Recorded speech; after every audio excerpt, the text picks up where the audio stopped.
खरं म्हणजे आम्ही टीचिंग फॅकल्टी आहोत आणि एका शिक्षकाचं कायमच आदानप्रदान हे मराठीतून आपल्या विद्यार्थ्यांशी चालू असतं. जरी मी इंग्रजीचा प्राध्यापक असलो तरी मातृभाषा मराठी असल्याचा सार्थ अभिमान हा मला आहे.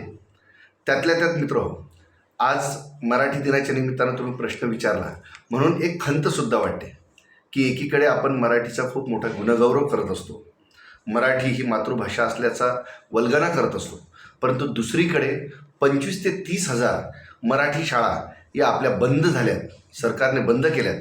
ही सुद्धा अतिशय खेदजनक गोष्ट आहे. पण त्याला कारणीभूत कुठंतरी माझ्यासारखे, तुमच्यासारखे, आपल्यासारखे पालकसुद्धा आहेत.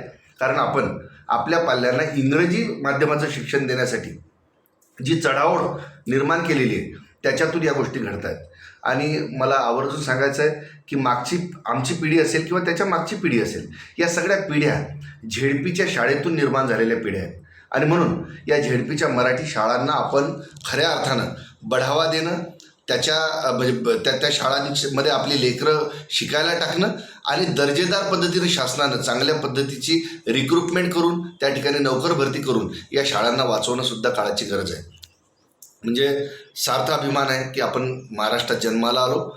ज्या फुले, शाहू आंबेडकर, शिवाजी महाराजांच्या महाराष्ट्रात आपण आहोत, त्या महाराष्ट्रात सुंदरपणे मराठी बोलतो, मराठीतून आपण जगाशी संवाद साधतो, याचा मला खरंच आनंद आहे. मराठी दिनाच्या सगळ्यांना शुभेच्छा देऊन निश्चितच ही मराठी आपली मायबोली, आपल्या मायला जसं आपण सांभाळतो तसं या मराठीला सांभाळण्याचा संकल्प करूया आणि पुढे जाऊया.